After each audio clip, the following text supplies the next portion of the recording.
right, welcome to the Kickish podcast. Today we're going to be talking about the Black woman in the workplace. I have my friends here with me today. I have Nikka, Amber, and Thomia, and we're going to discuss how our experiences in the Black workplace, in the workplace as a Black woman. So I'm going to start off with how I met everybody, and basically we all have one super thing that is really common. We all went to the same college, Oakwood University. But honestly, I don't know how the first moment in which I met all three of you guys, but I can say one, our families all knew each other. Two, camp meeting. And then I feel like our friendship was beginning to seal in college and post-college. Yay, nay.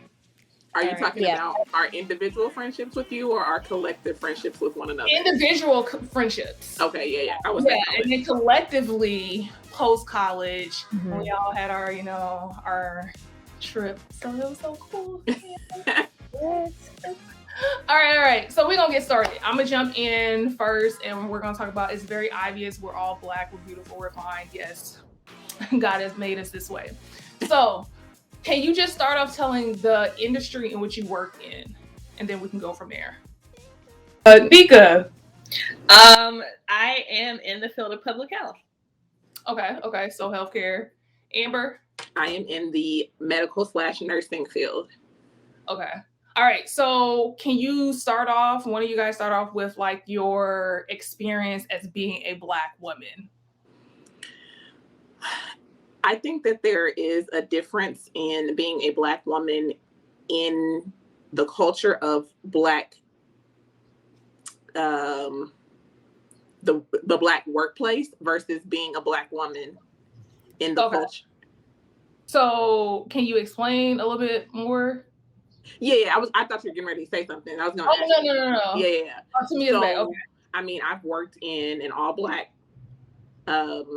I guess, atmosphere, if you will. And then I currently work in a place where I am one of two Black people, or not even just Black people, but just people of color in general, because I do think that there is a definite line of demarcation when you are a person of color in the workforce. So when it was in all Black, it was crunk every day. It was legit crunk. Everybody, what's up? We didn't have to explain our culture to anybody. We didn't have to code switch, if you will, which I know we'll get to that at a certain time. But it wasn't necessary with the people that grew up looking like you or grew up with the same experiences as you. And it just made it so much more cohesive, if you will, because you didn't have to worry about, you just had to be you. And even, yes, you could be you in a professional manner, in a professional sense, but it made it that much more homey, with that sense of camaraderie that you share with one another just by being a person of color. Whereas in the work field that I am in now, or my particular office that I am in now, there is one other Black person, and then there is a Hispanic person, both of which I hired because I am a nurse manager.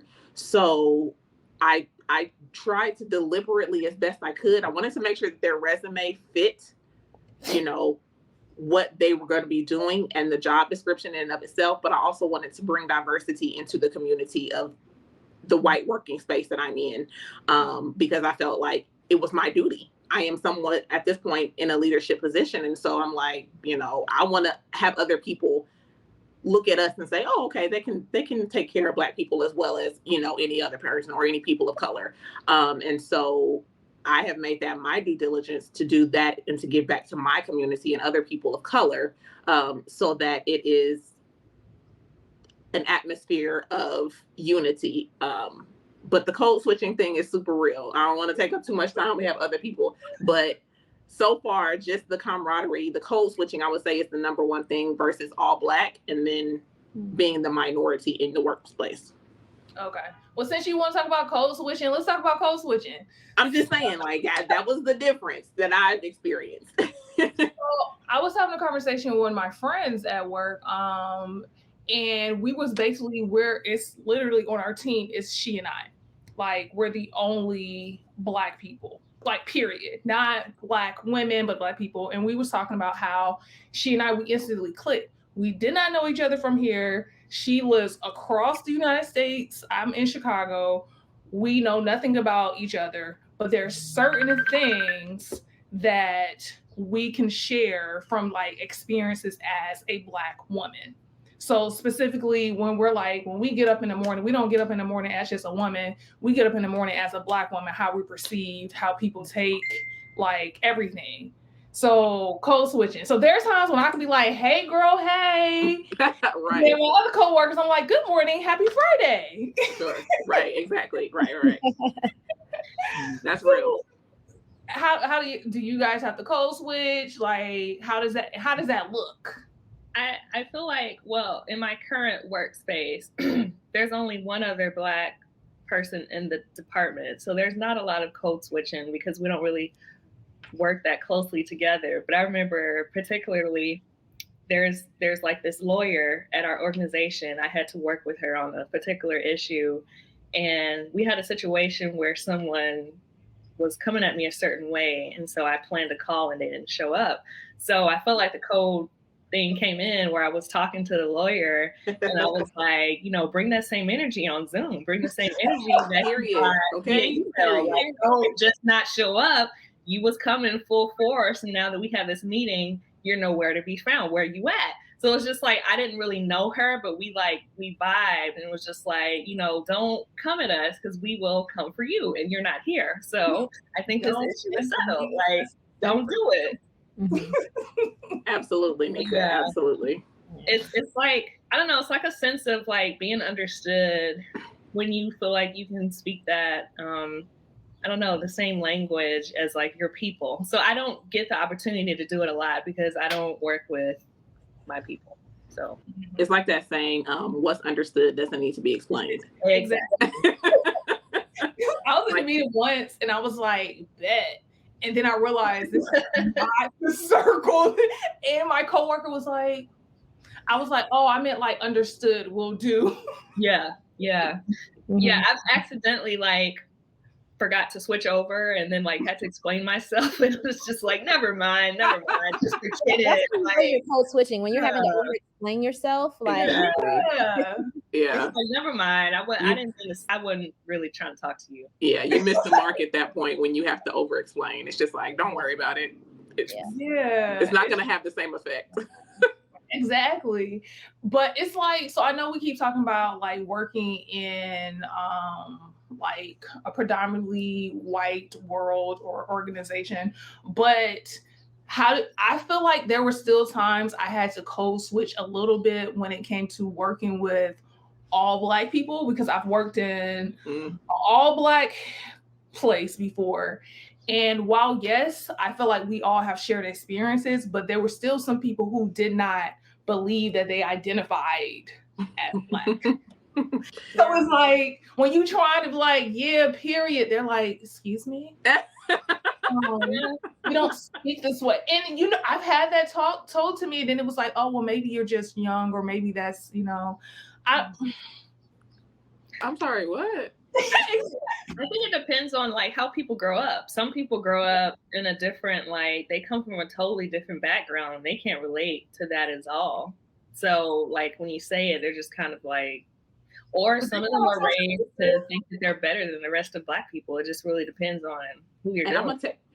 Sorry, Nikka, I didn't mean to cut you off. I'm gonna take you to the flip side of that, because where I used to work, I'm not gonna say the name of the place, but it was in Huntsville.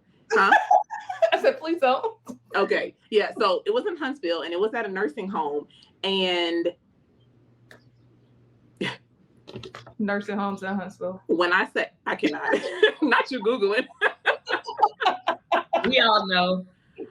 But when I say that the majority of people were people that, grew up on the other side of the tracks, so to speak, or, about that hood mentality. And it's like someone who's coming in who was not born and raised with that. However, I have family and I can tap into that if need be.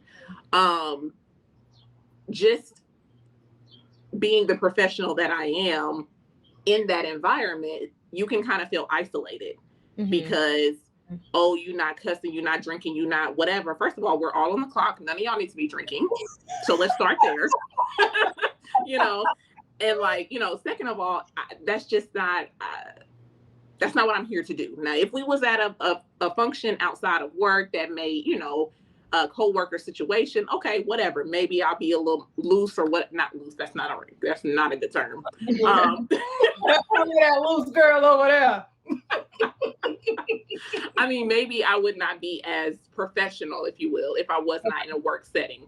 But it kind of made it hard to be a professional, even amongst your own peers, when everybody else kind of came to work just to get a paycheck. You know what I mean? And it was like, oh, I'm just with my homegirl, we on the floor. Meanwhile, I got patients in the bed who got bed sores who need to be turned. You know what I'm saying? Like it was all Black in the sense that we could be on one accord and we didn't have to code switch per se. But when it comes to professionalism, I feel like that's a whole nother code switch type of situation going on, because a lot of us don't know how to be professional as African-American people, and young women, because everybody over here twerking and doing everything else. Listen, when I tell you it was the ghetto, it was the hood, okay? That was the hood. I already know. You're right, because we was in Huntsville living at the same time. I feel like I worked there once upon a time. So, I mean, but it was cool. Mia like, is looking at us people like were cool. Good people. Okay. She grew up on the other side of the tracks than us. I cannot. But the people were cool. It was just that switching of codes, if you will, from professionalism to just being at work with your homegirls or homeboys. Mm-hmm. And that was a little difficult to maintain early on in my professional career.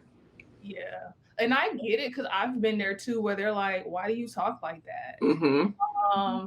Well, they've invited me out several times and I'm like, no, like I'm good, because that's not my circle. That's not the stuff I'll do. But I'll tell you, I went to this event and majority of my job is white.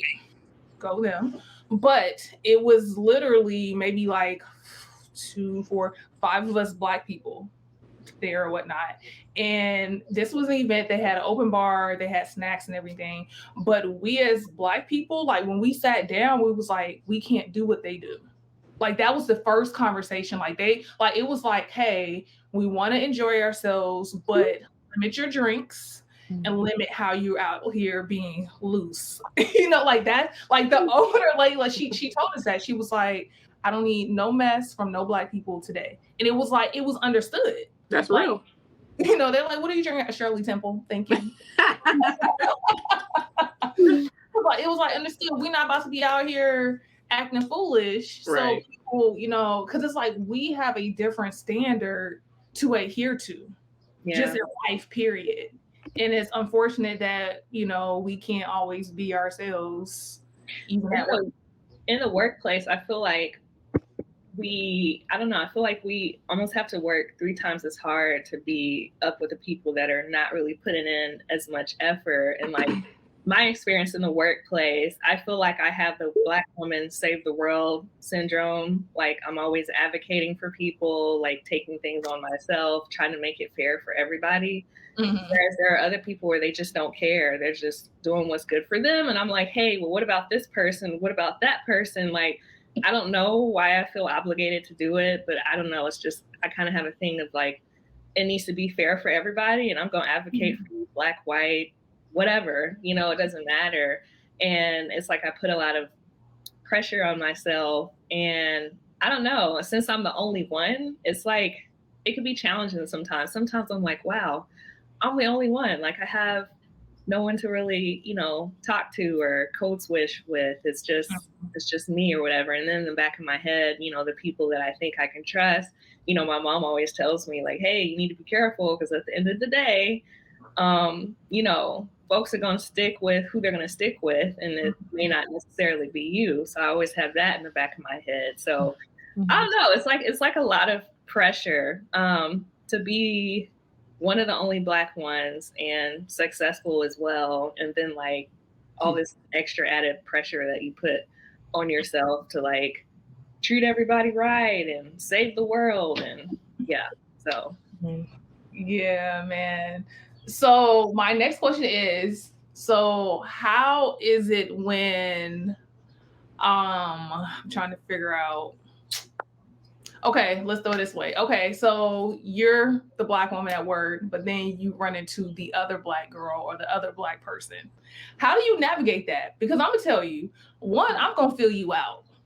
Like, I ain't talking to you. Like, I'm not gonna instantly code switch with you. I might like half code switch because I gotta see if you down with the cause or you just over here just sucking up just to, get ahead and you gonna throw me on the bus. Like, it's really not that easy for me to just jump and be like, hey girl, welcome to you. I gotta give me a few minutes. Give me a couple months. Yeah. Like, it depends on what kind of other black person they are. I'm kind of the same way because I've been burnt. Like, in my first professional job, there was this black lady who was like above me, and she could have been a mentor, but she lied and manipulated and was trying to tear me down. And so I thought I could trust her, and she burned me really bad. So whenever I see people that kind of resemble some of those traits that she has, and it may just be personality or just small things, I am just let me just sit back and watch, because I don't really know yet. I don't really know what kind of black person you are. Are you the one that's going to tell everybody where you get your hair from and how you do it and with it? Where I got my hair from, okay? What? I don't know. Nikka? What did you say to me? Chemistry. Be like, this is how I do it, and we have to glue it in, and you don't have to tell all that. You don't have to do all that. But what if they withholding that information though? If I come up to you and be like, I like your hair, and you just be like, oh, thank you. No. I mean, that makes you feel a type of way.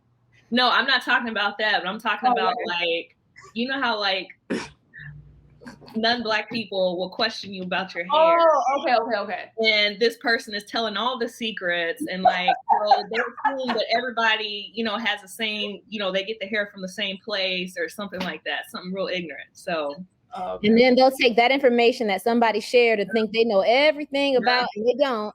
And that's a whole nother can of worms. Speaking of which, Thomia, your point, I was in TJ Maxx not too long ago, and this lady, y'all, white lady, right? We're standing behind her. She's at the cashier, right? And the cashier is black, young, pretty black girl. Her edges are laid, right?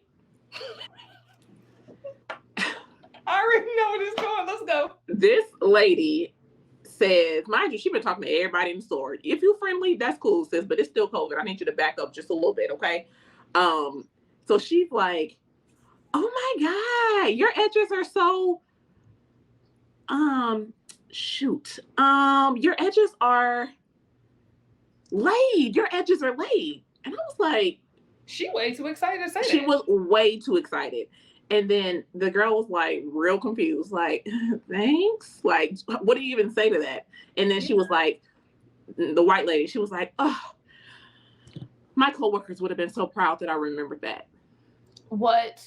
Ma'am, it doesn't take all that. It does not take all that. Just say, ma'am, I like your hair is nice, or just say nothing at all. Don't be Karen. Don't be Karen. Okay, just don't. That's a colloquial term that only people among the same child use. Sis said your edges are laid, and I was just I was disgusted, to be honest. That was not even cute. It wasn't cute. It wasn't girl, but goodbye. So to your point, Thomia, yes, they feel like they can go take that little bit of knowledge and apply it to all black people. Mm-hmm. I think too, experience is the best teacher. Whenever I see another black person, automatically I'm going to be happy. Me and my husband, we're this is our anniversary weekend, and we're at a really nice resort, and I saw another black couple come in, and they were getting a tour of their room and different things, and it's when I see people that look like me, I automatically am going to be excited to be I like seeing us show up in places like this, exactly. But at the same time, we all come from different walks of life, and just because somebody looks like you, it doesn't mean that they have the same values as you. It doesn't mean that they have the same beliefs as you. I mean, we all look alike. We're all, most of us are all pastors' kids or grandkids, but like we're still so different, and I think that comes with the workplace too. And so for me, one thing that I try to do in navigating situations like that, where I don't know if I can trust this person or they seem cool. So like time will always tell. And I tend to be one to look at patterns and how people behave like consistently. And also I'm just really big on right now energy. Like if somebody's really sincere and genuine, like I feel like though you can never really automatically tell, I think with time you get better and quicker at feeling out people and how they really are. And so like if your energy is off or something, it sounds kind of old school, but if something in my spirit was a little off about you, I'm automatically going to be cautious, but if over time and when I see how you respond to different like situations in the workplace, I feel like your values and how you react to things kind of like there's similarities with how I would have done that too, then I feel like, okay, this is somebody that, we're kind of on the same page as it relates to some things. And, I may, depending on how things, happen, I see, where our relationship or our friendship goes. I don't automatically divulge and share everything that's on my heart with them, but over time and with experience, that will kind of be my guide as to how I, move forward and connecting with them and just being, instead of a coworker, potentially also being like a friend, somebody that I would say is a friend. And I don't use friend lightly nowadays either, because, people, like Nikka said, they'll seem really friendly at first or friendly when you can benefit them. And then, if there's opportunity for them to one up you or, I don't know, like people turn into a whole nother type of person in situations. So, yeah. You're right. I think I used to be more trusting. But then when I moved here, and you guys know my situation with my previous job, like I told my mom a couple of weeks ago that I was dealing with this other Black lady, and I was like, this Black lady has done nothing wrong, but I have PTSD from this other Black lady. As really, like, it was hard. It really came down to the point. I'm sorry. Oh my gosh. Because we know the situation is, I'm so sorry. It really came down to the point, like, even my parents, my dad was like, she's jealous of you. Like, how? Like to me, like you said, when you see another Black couple, you see it, like, you want to be like, yes, we up in here. Yes, But then as time goes, because I remember I told Dumars, I was like, something seems really off. Like you said, the energy. When I first met the lady, she came, she was like, oh my gosh, I love your hair. I love your eyebrows. Like, I'm gonna do that to y'all, but I don't need that from everybody unless like we're on that level. And when I feel like someone's too extra at the beginning, I pull back, because I don't know how to take that. And for me, I feel like that's too much for me when I'm not close to you. And as I started to pick up that she always said something about how I dress, how I look, and then other things started to happen. And it was like, why is everything about what I look like? And then I was like, material girl. Hey. It is possible for like older Black women to be jealous of like, you really don't think it's possible like that. I had that experience where I mentioned that lady like lied and manipulated me. Someone came to me when I first started the job, and it was actually a Black man that said, I feel it in my spirit. She's jealous of you. There's something that she's lacking that she sees in you. And he said, just watch yourself. Men be going. I was like, he was right. And I wasn't even really listening to him. And he was like, what'd I tell you? Like, men be right, because my dad called it and Dumars called it. Yeah, they be knowing. I'm like, and even a white man came up to me when he started a year later and was like, watch her. And I was like, no, I'm good. He's like, no, you're not. I just said, no, you're not. Okay, so when it comes, I know we talked about hair. How y'all feeling about hair in like the workplace? I mean, I know my hair is straight because I bought it from White Wigs. Don't buy it; it's not good. But anywho, I will tell you, my natural journey started senior year at Oakwood, and I wore it natural a lot. But then when I switched to, I think it was Space and Rocket Center or whatnot, I started straightening it because my hair was like really short, and then my hair draws up, and so I'm like, ugh. And I was actually not confident to wear it. But then after a while, I was like, wait a second, they wear their natural hair every day. Why can't I wear my natural hair? And I know it's been like the Crown Act. It's been so many different things. And I know, Amber, you got locks. So that's a whole nother thing on top of the natural hair. Like, how y'all feeling? How do y'all like wear your hair at work? How do you feel? Do you feel like you would like to wear your hair differently? Or like, talk to me. Thomia came off of mute. But I think she's frozen. Nikka? I don't know. I feel like I wear my hair how I want to wear it. I feel like over time I've become more confident. And sometimes I'm still like, is it too big? Is it too big for the screen? But I'm like, you know what? They gonna take me how they gonna get me. So, you know. Period. You know, I take the time to do my hair. This is my hair, whether I bought it or it came out of my scalp. It's my hair. And so I feel like I'm still navigating the big hair thing. Like, even like if I do like clip-ins or wigs, like, oh, it's kind of big or whatever. Sometimes I find myself doing that because I'm like, I don't know. I'm like like I said, almost the only Black person in my department. So sometimes I like kind of have that thought in the back of my head, but then there are times where I just don't really care. So I feel like I'm leaning more on the side of being confident, but it is like, okay, so if I change my hair, are people going to make a big deal about it? Like, are they going to comment on it? Like, I really don't care for all of that, but I don't know. I mean, I like that I can change my hair a lot, but it is a thing. And people do sometimes make a big deal out of it when I feel like they shouldn't. Yeah, because we grew up in the era where like perms that started coming out or relaxers. Yeah. But we was like relaxing our hair. And I was telling, I don't know if I told y'all or I told Dumar, like for a while my hair wasn't permed. Like, and then my hair, I just had a lot of hair, and my mom was like, look, this ain't working. So she permed my hair. And then that's how I went into my, perm stages till I got to college. And then I felt like when I got to college, I was able to see Black women, a whole lot more Black women in the diversity of hair. Mm-hmm. And I was like, yo, because I don't know if y'all remember those magazines like Hype Hair, Black Woman, and all that. I used to collect those magazines. But most of those hairstyles, everybody's hair was straight. Mm-hmm. So those were the hairstyles that I was going for. So I got to college and I'm like, oh, that actually looks decent. They don't look like they don't care. Because, the idea of natural hair was like they ain't use no edge control. Right. Didn't comb their hair. It's too big. Like the twist out got humidity to it. So what's going on? Like, it just used to be. And now, it's like totally different. But I just had to throw that in there. I mean, with my locks, I didn't have these locks when I was in a predominantly Black space.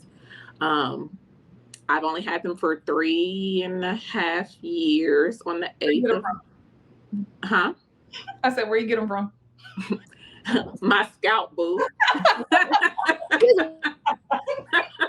No, these are not faux locks, okay? This is literally my hair.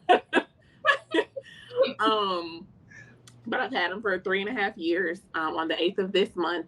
And the transition period was a little confidence booster, challenger, whatever, because I wanted to prove to myself that I am not my hair. Basically like NDRE says. Now, granted, would I have wanted to start my locks at this stage where they're down my back? Absolutely. But that's not the reality. They started like up here. And I went through the ugly stage. I covered them up one time for Constance's wedding in June of, what was that, 2020? 2019. You did? You had, braids or something? I had faux locks over my real locks. Oh, shoot. Okay. I remember. Yeah. Yeah. I'm like, okay. Because I had just gotten them. I just started them February 8th of 2019. And your wedding was June. Oh, yeah. Because I remember we talked about it. He was like, oh, my hair is only going to be... And I was like, I am not about to be the ugly duckling in your wedding photo. That's going to be a no for me. No, I want your wedding pictures to look good, even though I didn't want to necessarily cover up my stuff but that was the sacrifice I made for you so that your pictures can look bomb. Because I'm like, you know. So I had them in for that, and then I just kept them in because at that point they're already in. So just keep them in until whatever. I think I had them in for like 2 months, and I took them out, and I hadn't done anything since.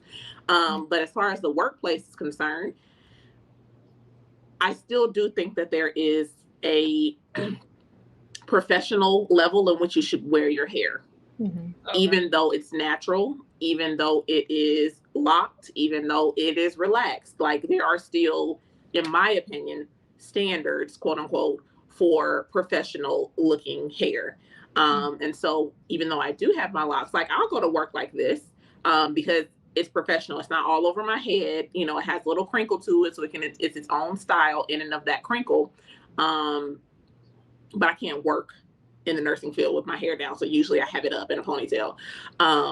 But there have been times when it don't look this fresh. These literally just came out of the 2-strand twist this morning. Okay. So it don't always look this good, but I'm going to lay it down. I'm going to put edge control or whatever on it so that it makes it look presentable. Because for me with locks, like until you get to a certain length, even if you put it in like a messy bun, you got locks sticking straight up like this and it looks ridiculous.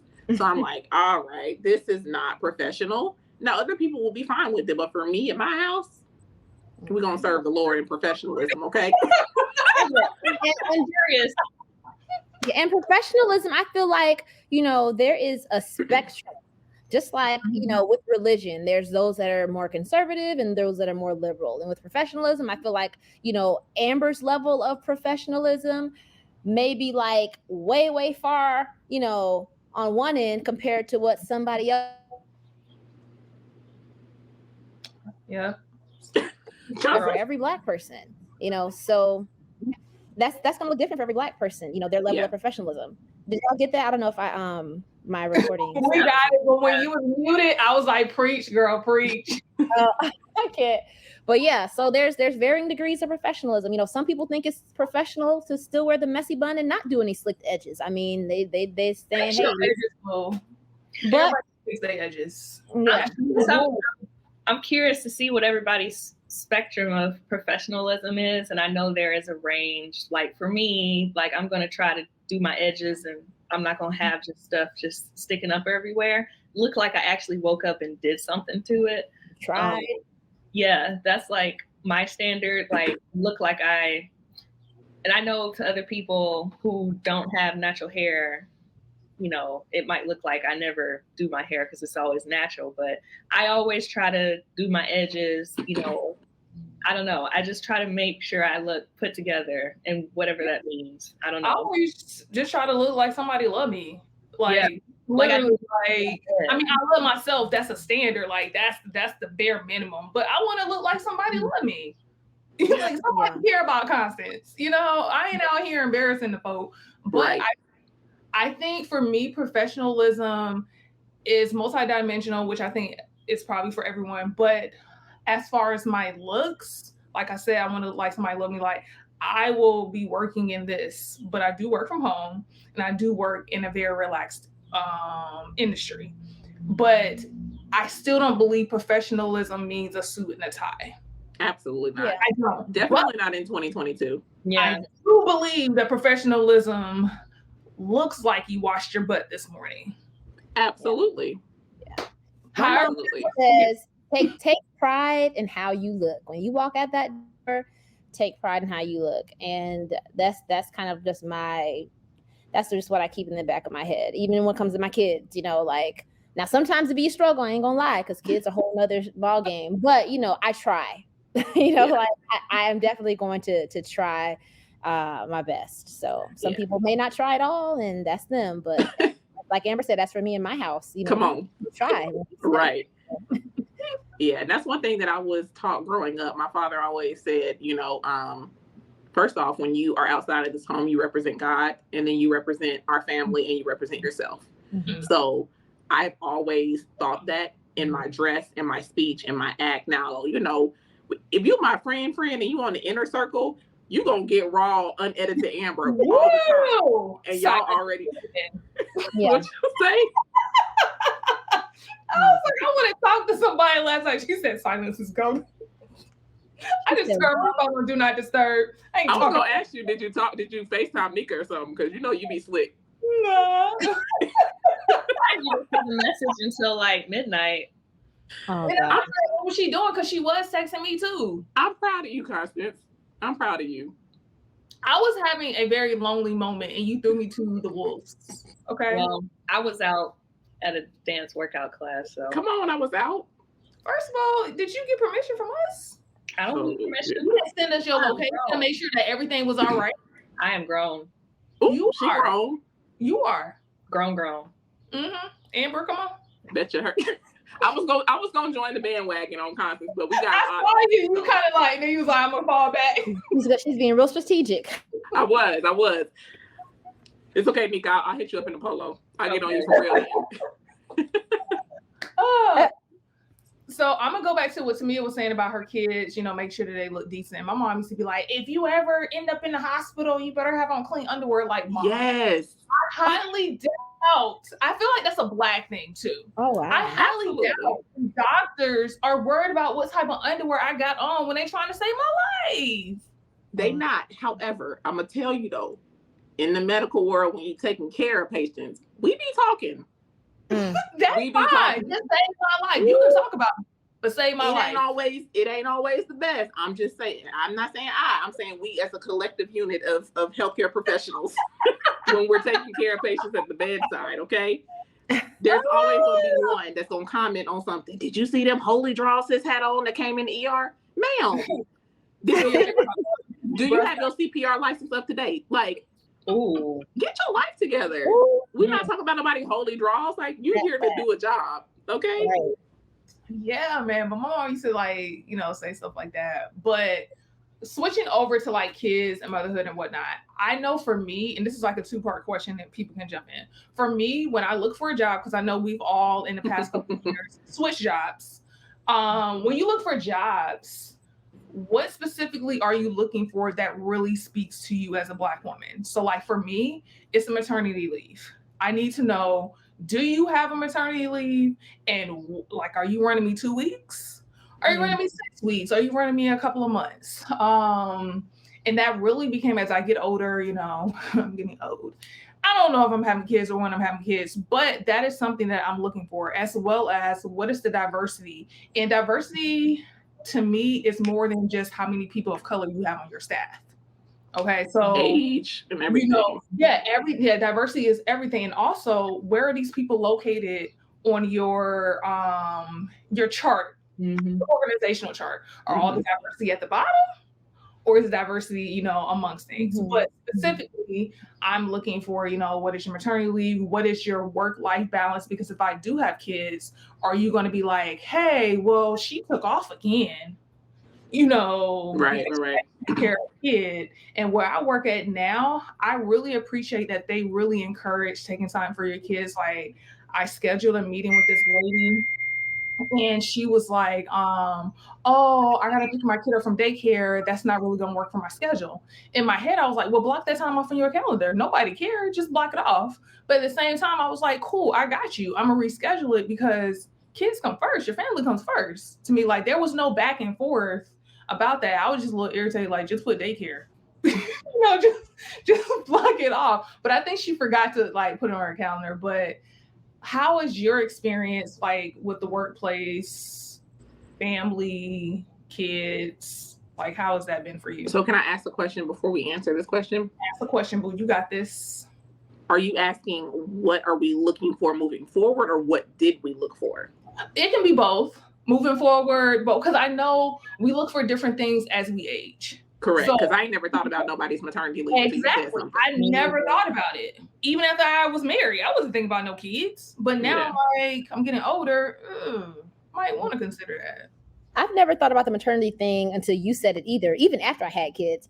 However, one thing that I look at more now and that I've thought was important in the past is the retention of staff, especially nowadays, because, you know, people are going to stay where they're happy or where they feel like they're appreciated. And so if there is a high turnover with your staff, if there's not at least 2 or 3 people who've been there for like 5+ years or been there since you opened, I mean, that is kind of a red flag for me. And now that I'm working and I'm, you know, and I'm a mother as well, like I also am interested in how many other moms, like women who have children, you know, whether they're married or not, but just somebody who got some kids, like how many of those are there at this place? Am I going to be the only one?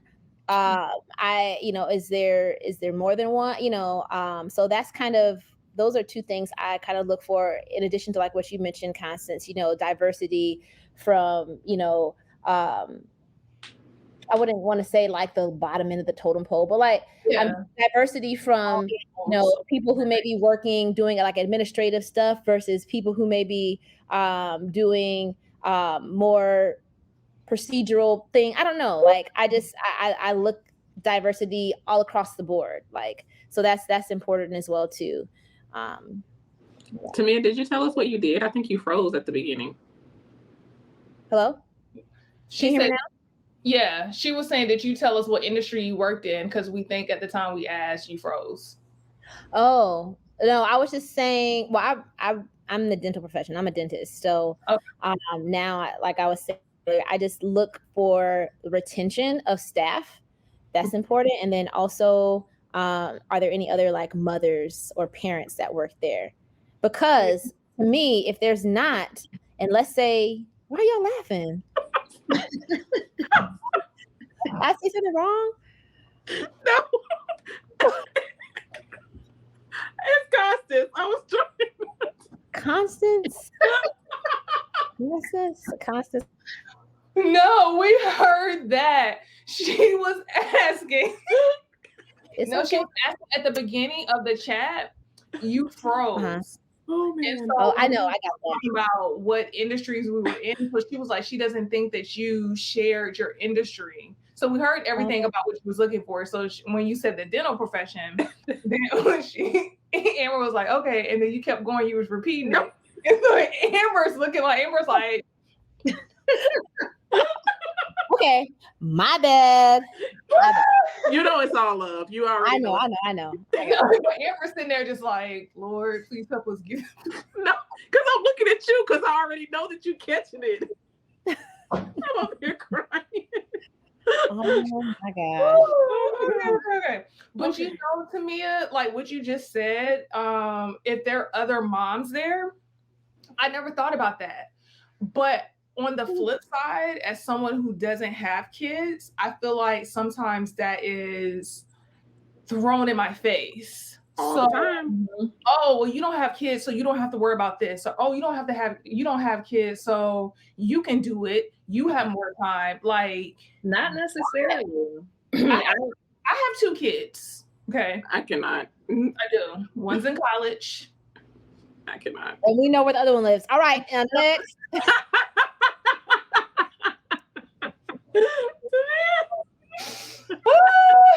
In that case, it's 3. And, you know, I sent one away right now. Oh God. Sorry, y'all. I've seen this thing that said that you don't have to have kids to be tired. You don't have to bro, I be busy. Like, I feel like when you don't, like, you fill your time with other things. So, yeah. You know, when people say, what do you do with your time since you don't have a family? I be doing stuff. Like, I'm busy. Like, I have stuff to do. Don't worry about it. I do what I want to do. Period. Like, it doesn't matter. I don't have to give you a rundown of what I do because I don't have kids. Who are you? Yeah. You chose that for your life. And it's not a bad choice, but you can't knock somebody else for not choosing that. Yeah, I remember somebody asked, it was kind of like in a condescending tone. It's when I looked most of the time it is. Yeah. And it was like, I don't think they could imagine what life was like being a single person who lived by themselves. And I was like, I do what I want. At any given point. Period. Right. So, but to answer your question, Constance, definitely retention.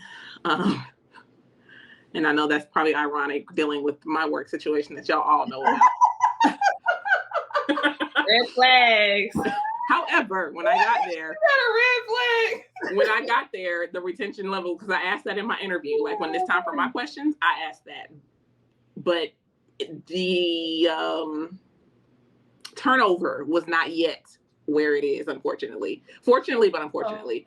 I also look for diversity.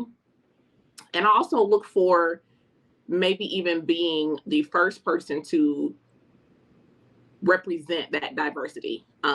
Because at the place where I am now, when I went to interview, they took me around the building and facility, and there was nobody that looked like me at all. And this is 2.5 years ago. So they did that prior to the actual interview process. So at that point, I was like, oh, shoot, I got to step my game up. 1, because I want this job. And 2, I'm going to let y'all know what it is to be Black in a predominantly white area. And I can handle my business professionally. You know what I'm saying? So I feel like I stepped my interview game up in that regard because I did not see anybody that looked like me. And now where I am now, which was not where I was looking to be, but the Lord had other plans for my life. I am on the flip side of that. And now I interview people and I'm asking those pertinent questions about what are you looking for in an employer? And that's something that's in my interview questions, because I want to know how I can help and best represent you and advocate for you if you do become part of the team. Mm-hmm. I also like PTO because we already know what we're doing this year. We're doing what? Traveling. Okay. Run me that unlimited. Baby. Okay. Yeah, I need that. I know one thing that I look for in my previous job, and this was a red flag, but I don't think it was going to stop me because I still needed to step out of where I was. I asked the question, the people on the panel, like, what do you like about this job? And I really didn't get a straight answer. Someone didn't say anything. My supervisor. Yeah. The person was like, "Oh, she said my supervisor." Yikes. One person was like, "Oh, it's a great opportunity to it was just very vague." So I was like, So like after 3 years being there, and I was like, well, I could see why they answered the questions the way they did. Mm-hmm. So, I asked that on the interview with the current job that I had, and I got different answers. And that's something that I look for. I should have asked about the PTO. I mean, I feel like there's always going to be like a trade when you go somewhere else. You're not always going to get the same benefits. Absolutely. It's been helpful to know like what some of the benefits were before I started. So I'm on the struggle with PTO, but if I have to take off time without pay, I'm going with y'all. Where y'all going? So period. And I think too, like even when it comes to like things you look for in a job, and I feel like when I first started working, I was always trying to kind of like, okay, this is what the job looks for. Let me make sure like, I have what they need, Now when I'm looking for jobs, I'm like, I know what I can bring to the table. I need to find a place that will best suit me. Like, I always thought about getting interviewed as somebody saying if I'm a good fit. No, I'm interviewing you. Are you going to be a good fit for what I need at this point in my life and my personality and like my values? I don't want to have to feel like I'm compromising too much on, how something is done or if it's right or like, and I think for me, having that mentality, like going in, it makes it a lot easier, one, to say no to stuff and places and opportunities that may not serve you, because just because, you're getting offered something and you may get money, it doesn't mean that that's for you. Like, and I've become to be okay with being like, even though I really like this particular job or this work setting, realizing that if there's too many red flags, like it's okay for me to say no to something, disappoint some people, but ultimately that lead me to something else that I feel like is going to best serve me and best, I don't know, help me to be happy long term. Mm-hmm. So I think I carry that with me in looking for a job and value, like I want to make sure that where I'm at, like I feel like I can be happy. I don't have to try too hard to be happy. Like I want to be, work isn't always going to be something you're excited to go to, because sometimes you're just tired. Sometimes you just need a break. But I want to, if I can help it, more times than not, to be looking forward to going to work, So. I feel like that comes with as we deal with different experiences. Because like you, I used to be like, oh, I want to make sure I'm the best fit. Now I'm like, I'm interviewing you, boo. Yeah. Are you good for me? Like, and so when I have been like handling like interviews and stuff or prepping people, I tell them, like the other day, I told them, I was like, do you have any questions? I said, because you're interviewing them as well as them interviewing you. I said, because you can get hired and this is not the best fit for you. And then you're going to deal with all types, because I've been there. Like I had red flags in my interview, but I was so desperate for the money. I was like, I need this job. And it cost me more than I got paid. Yeah. And like I think about those experiences and I'm like, I should have never taken that, that job. Yeah. I always say, like, whenever you're looking for an out, take the time to find a place that you feel like is going to be the best fit for you. And you won't really fully know, because things in a way, when you get into it, it might be different. But I feel like that makes a big difference. And I feel like I did that this time. And so I'm in a position where I feel like it's a better fit versus I was trying to make sure that I fit, because I had my questions. I was thinking in my head, I hope y'all have time for my questions, because I'm trying to see if this is what I want to do. Yeah. But yeah. And I think also prioritizing what you want too. And I mean, obviously there's some things that, you're going to have to compromise to some extent, but like, you need to know your deal breakers and be honest with yourself, because I think a lot of times I've caused myself frustration at work and just frustration mentally because I wasn't honest with myself. And because I couldn't be honest with myself, I was too afraid to advocate for myself in the workplace. And then months down the line, I'm feeling burnt out. Months down the line, I'm feeling like, this is too much, or I'm not enjoying what I do. Like I'm so stressed and anxious about things related to my job that is taking out like my love for the career that I've chosen. Right. And so, like I think you have to really just like be honest with yourself and be honest with the people that you work with in the interview session, just in general, because if you're not, it will bite you in the butt later. And like, you're the only person who's going to live with your decision. And you have to be willing to walk away. Yeah. One thing my daddy always taught me, in any negotiation, whether it's car, house, money, anything like that, anything that you are trying to negotiate with somebody, you have to be willing to stand firm and walk away. They're not going to respect you if you don't. I went to a dealership with my daddy when I was at home in April. He's looking for a car for my mom. And this man changed his story in the middle of the negotiation situation. And my daddy was like, okay, sir, thank you for your time. You have a great rest of your day. And we got up and we left. Do y'all know now that man chased us out of that dealership? Sir, I'm so sorry. Da, da, da, da. Well, you need, we can do it with your price. Da, da, da. My daddy said, no, thank you. You have a good day.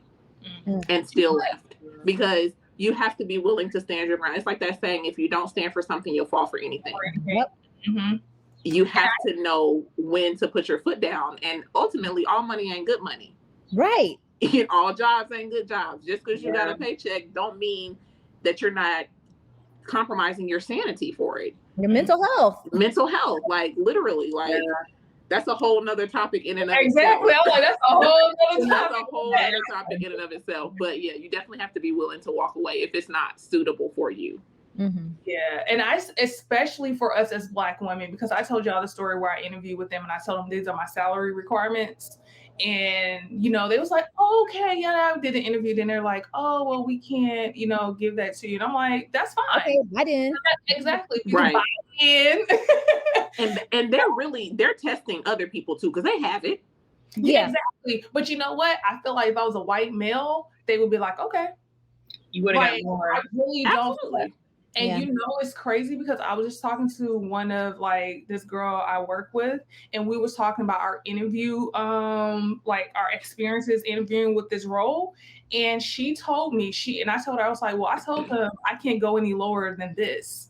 And so she was like, really? And I was like, yeah, because I already had a job. Like, I'm not losing out. Right. Like, no matter how much I hated my job, I already had a job. Like, it's just, so I was willing to walk away from this. And so she was like, wow. She was like, well, I had a job, but I really wanted this one. So, I took it. Now I wish I would have stood up for myself. And I said, I feel as for me as a Black woman, like you said, we have to be okay with walking away. My nail tech was telling me she's trying to raise her daughter to Come be on, able nail to tech. Yes. Nail. I'm done. But she was saying, raising her Black daughter, she wants her to understand that it's okay to say no. It's okay to walk away. And her daughter's like 3. And so she says, even though she says no to me, sometimes she's like, I have to talk her through it. But she tells her daughter to say no. She's like, because she doesn't ever want her to be where we are in life and can't say no. And then, like, because we were talking about work. And now situation, you're sacrificing, like you say, we're going to have to sacrifice something, but what are we willing to sacrifice? Right. And you don't want to sacrifice the important stuff. Right. Yeah. So I'm trying to learn how to say no. Oh, your 3-year-old already know how to say no. Right. Yeah. But yeah, one last thing, and then we're gonna wrap it up. So the last question is, what do you do or attempt to do or plan to do to make it a better space for the next Black woman who comes in? Nikka's like, that one threw me. Well, for me personally, my work ethic precedes me in a good way. And that is not to be cocky, but it is to be confident, because I worked hard to get where I am. And God has afforded me the opportunity to be in a leadership in a position of leadership despite my past, whether it's my educational past or my nursing career past or anything of that nature. Loose past. I'm sorry? Your loose past? I mean that too, but I mean here we are, okay? Just so I can feed into you, because that's all you wanted.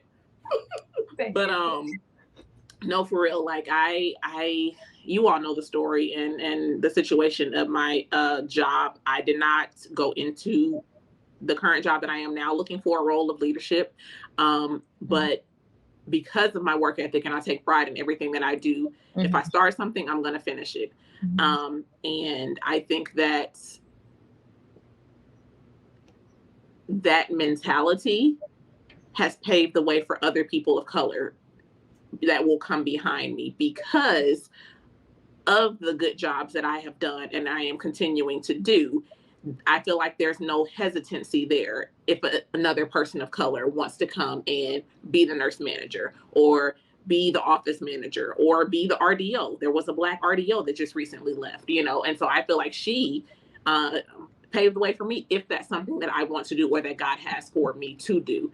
And, she was a good mentor, and I try to be as best of a mentor as I can to those people who do look up to me when I'm at work or in the workforce.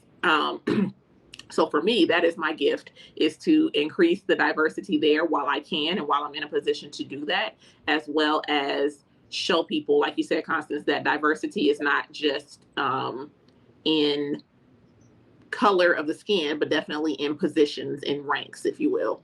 And so that's my gift to my field. And it doesn't have to be particularly to your field, but just in general, like it could be somebody that I was about to say off the street, but not off the street, but just, I tell y'all about a certain person who I'll be trying to mentor, like, hey, don't post this, or, okay, got you. Well, I'm gonna let somebody else speak. Mine was just more related to professional. But no, good answer.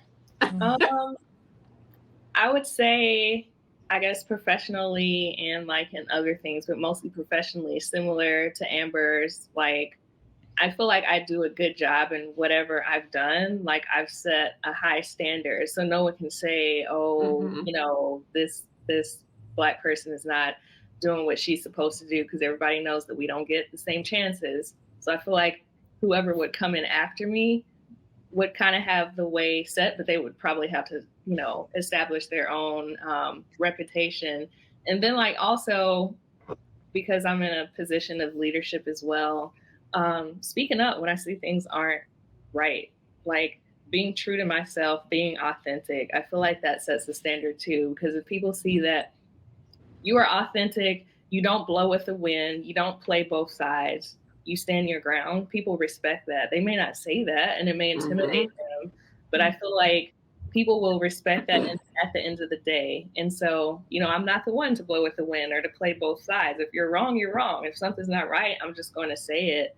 I don't know, the older I get, the less time I have to just be beating around the bush. I'm going to be professional, but you're going to know what the issue is, and we're going to try to get to the bottom of it. So, I'm that person. So I feel like that's how I can make it better, because sometimes I feel like Black women in the workplace get a bad rep for, bringing drama or, I don't know, not solving problems, not doing what they're supposed to do. And, I feel like I'm the opposite of that. Like, I'm going to, if I have a complaint, I also have a solution as well. I don't really show emotion at work. So, we're just going to get the work done. Now, after work, y'all gonna hear from it.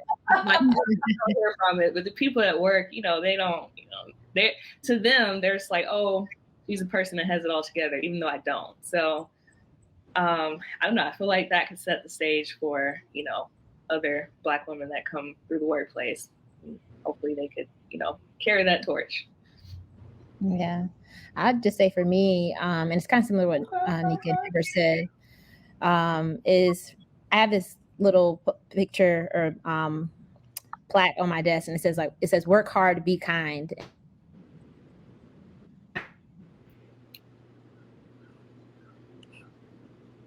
Thank you, Rose, again. Still, I'm not going to be a jerk. I'm sorry. Am I freezing? I don't know if my connection is going in and out. What did you last hear me say? Okay, so work hard, be kind. Yeah, thank you. Work hard, be kind. I agree with Amber. What I do, like if you're around me long, the type of work and the quality of work that I do, because I take pride in anything that I do. And I also take pride in treating people right. And I think sometimes people think when you're in positions of leadership or when,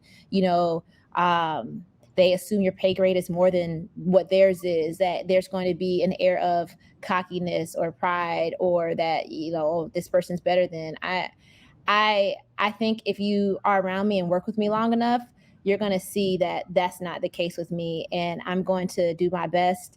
Even like when I've had different assistants, oh, Dr. Campbell, like that's a really good, I'm just like, thanks, but that's just what I do. Like, and people will see that. And when they see that you take pride in what you do, then they're going to be asking you to do stuff for them. I mean, they'll talk, but they'll have positive things to say about you.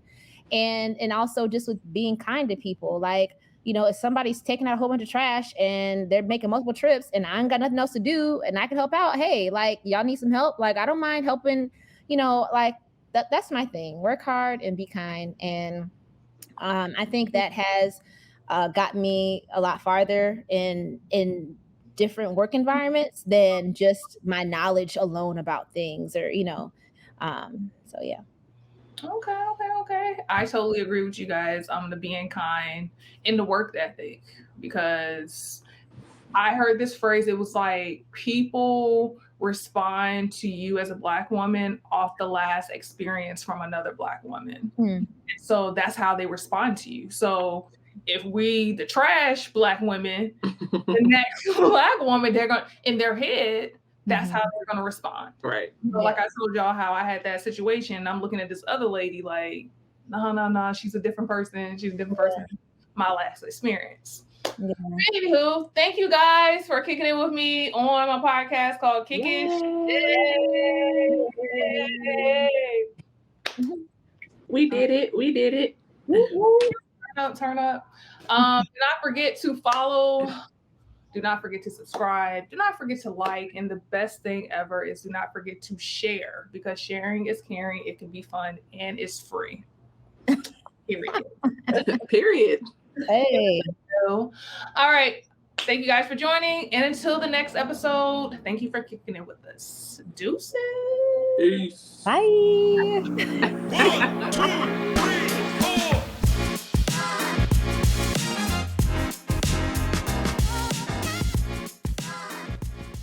We're not starting yet. Okay. Yeah, please don't start yet. So where's Nikka? She's in the background. I haven't let her in. I feel like I should mess with her, but I just Please don't. I ain't got time to deal with Nikka. No sir. Look, I told Constance I ain't got time I to heard do it. everything. I heard Good, I'm everything. glad you did because I didn't have nothing to say. I was telling her not to figured do she was nothing. looking like, Yeah. Okay, you ready? Everybody's ready? All right. Ready? You got your little music intro music coming? Oh no, I'm just gonna throw that on afterwards. I didn't know if I need to do a little. Okay, Amber, I see you. I know Yeah. on her. I mean, That's what I was like, oh, Nikka, you missed it. She came on here. We was like, yeah, and she wanted to say something.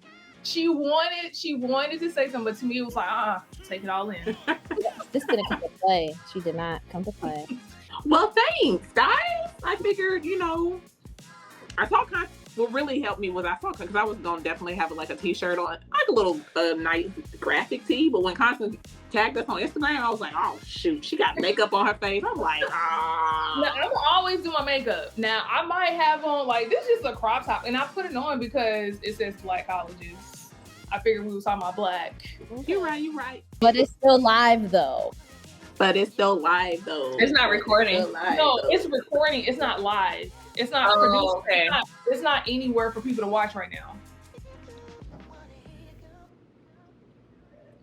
Oh, there she go.